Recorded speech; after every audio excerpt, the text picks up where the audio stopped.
paz do Senhor Jesus, sejam bem-vindos a mais um vídeo aqui no canal. E hoje nós iremos trazer um tema: seu crescimento está na quebra, não na benção.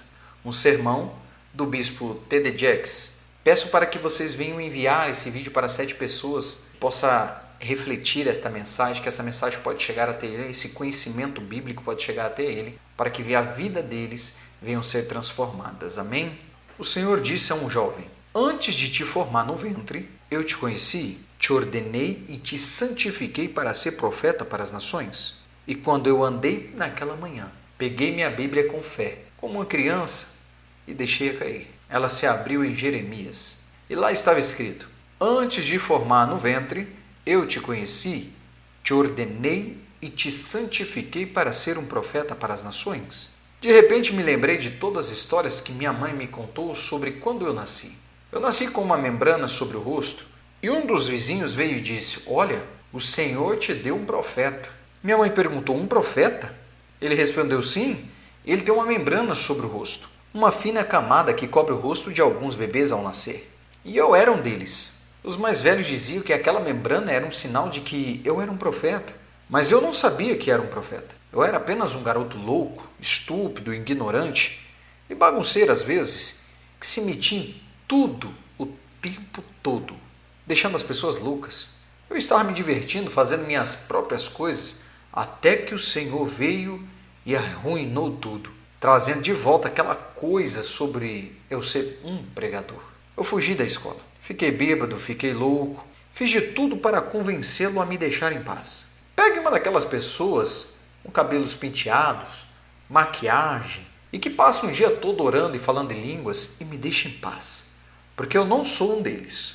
Eu sou louco, sou ignorante, sou doente. Vou te envergonhar. Por favor, não me chame. Isso não vai ser bom para o Senhor, nem para mim. E não devemos fazer isso juntos. Mas, irmãos, o Senhor não me pediu para votar. Ele me pediu para obedecer. E depois de vários anos fugindo, depois de anos frequentando bares e clubes, onde um bêbado me olhou e disse: é engraçado, eu tive um grande sonho sobre você. Sonhei que você estava pregando em uma igreja. Irmãos, eu saí do clube e senti que, se eu acordasse no inferno, você não estaria lá. E se eu subir às alturas da terra e assumir as almas de amanhã, você não estará lá. Eu não conseguiria lidar com isso. Eu não conseguia entender por que o Senhor não me deixava ir. Eu não conseguia entender por que o Senhor me escolheu. Se eu chegar ao céu e puder fazer apenas uma pergunta, eu simplesmente quero saber: por que o Senhor me chamou? Um garoto do interior da Virgínia Ocidental, filho de um zelador e de uma professora? Por que o Senhor me chamou? Eu tinha muitas desculpas. Como Moisés, eu tinha um impedimento na fala. O Senhor não pode me chamar. Eu não sou eloquente. Tenho uma lista de razões. Mas todos nós temos áreas em que nos sentimos inadequados. E se você não se sente assim, você está desqualificado. Porque a humildade é formada ao nos sentirmos inadequados. Quando você diz que não é suficiente, isso te faz orar mais, buscar mais, pedir mais graça. Cuidado com as pessoas que dizem que você é suficiente. É um sinal claro de que você está lidando com uma fraude. Porque as perguntas que o mundo está fazendo são muito complexas para serem respondidas apenas com um diploma. Os problemas que as pessoas enfrentam agora exigem uma intervenção divina e você precisa de alguém que ouviu do Senhor, não de si mesmo. Então não importa. Na minha fraqueza, ele se torna forte. Na minha fraqueza, sua força é validada. Deus escolhe pessoas frágeis, quebradas e limitadas, para que você não se confunda sobre de onde vem o poder. Você sabe que a glória que temos não é nossa, mas de Cristo Jesus, o Senhor que nos deu essa glória. E é Ele que age através de nós. Não é nosso talento, não é a nossa habilidade. É Deus. É Deus que age, tanto para querer quanto para realizar, de acordo com a sua vontade. Essas são as verdades. E o que torna o Senhor tão real é reconhecer que Ele pode trabalhar com um material tão pobre. Ele pode ser tão habilidoso quanto Michelangelo, pintando a Capela Sistina com um brinquedo quebrado. Eu sou um brinquedo e você é um brinquedo. Deus escolhe os brinquedos quebrados para que não haja glória para o brinquedo, mas apenas para o artista. Quando o mestre, o vinicultor, decide transplantar você, nenhum argumento vai detê-lo. Ele não vai te deixar ir até que te leve ao lugar que Ele preparou para você. E ao te colocar naquele lugar, você começa a crescer. E você saberá que está no lugar certo quando, como José, seus galhos alcançarem as paredes.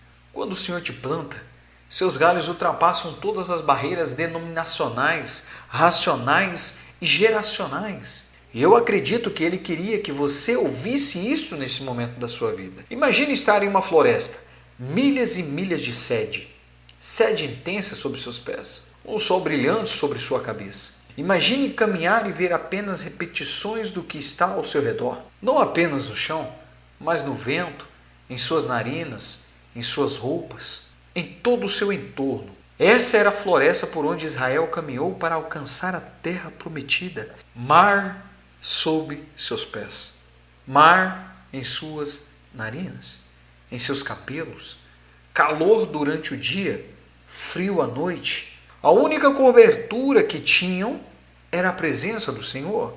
E eles tinham que ficar debaixo dela, porque Deus lhes dava calor à noite e sombra durante o dia. Obrigado pelas sombras que o Senhor me deu. Obrigado por colocar uma amortecedora em mim e as coisas pelas quais passeis. E no meio do deserto, com as 12 tribos de Israel, o Senhor decidiu ter um encontro com o homem. Ele decidiu ter um encontro no tabernáculo. A palavra hebraica para tabernáculo é Ohel Moed, significa um lugar de encontro. É um lugar onde a divindade encontra a humanidade, onde o celestial toca o terreno, onde o divino se conecta com o humano. Essa era o tabernáculo. É o Senhor desenhando Jesus no tabernáculo, porque tudo que o tabernáculo foi em sombra, Jesus foi em realidade. Ele é o lugar onde a humanidade e a divindade coexistem. Ele é o lugar onde o celestial toca o terreno. Ele é tudo o que o tabernáculo representava. Ele é o triuno em sua essência, o exterior, o interior, o santo dos santos. Como homem, ele é corpo, alma e espírito. Como Senhor, ele é Pai, Filho e Espírito Santo. O Senhor nos mostra no tabernáculo vislumbres de sua graça, apenas fragmentos de graça, apenas caixas, dados e elementos para nos mostrar o quanto Ele quer se encontrar conosco. Ele nos prepara para os milhares de anos, porque o tabernáculo é uma sombra de Jesus. E Ele está tentando nos preparar para a sua vinda. Porque tudo que o tabernáculo foi no deserto, Cristo foi em realidade. É por isso que quando o bebê nasceu, eles o chamaram de Emanuel, Senhor conosco. Ele é o Senhor que habita entre nós, não para morar entre vocês, mas para habitar conosco. Vocês não podem tê-lo e me impedir de alcançá-lo. O tabernáculo foi projetado para que cada tribo tivesse acesso a ele. Se você fosse de Benjamim, Issacar, Dan, Gade, Judá ou Naftali, todos tinham acesso igual ao Senhor. Da mesma forma, o Senhor deixou claro que nenhuma pessoa ou grupo pode impedir outro de acessá-lo. Ele é o Senhor que habita entre nós. É essa compreensão do Senhor que nos faz perceber o quão longe Ele iria para nos encontrar. Da glória à terra, da eternidade ao tempo, do céu ao terreno, o divino veio em Maria e disse: deixe-me vestir um manto de carne para que você possa me ver caminhar. Então a voz do Senhor que caminhou no jardim.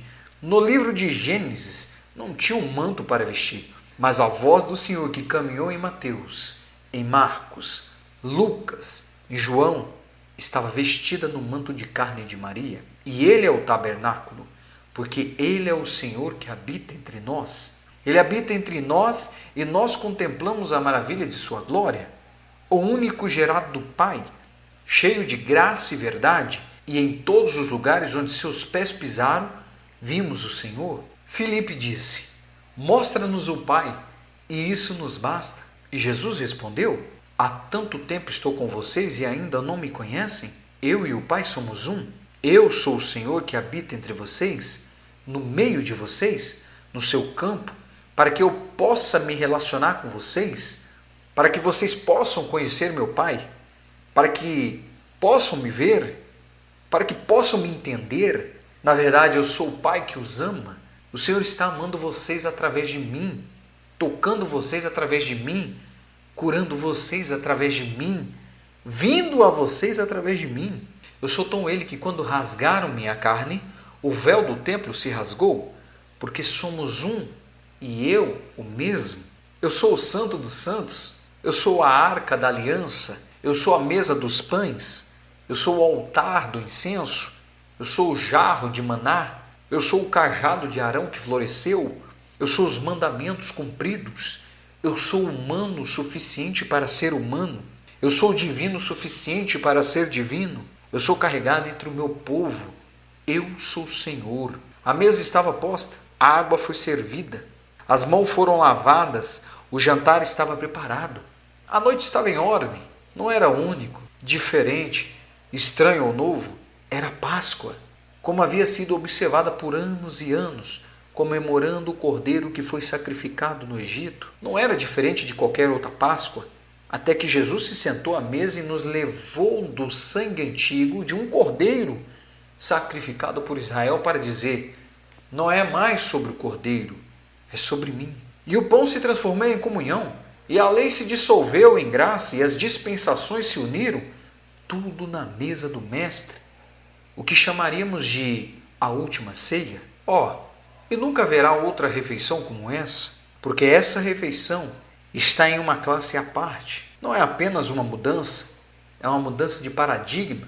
O corpo físico de Jesus Cristo se senta à mesa para servir o corpo memorial de Cristo, porque os elementos são o corpo memorial de Cristo. Todas as vezes que fizerem isso, façam em memória de mim, até que eu venha.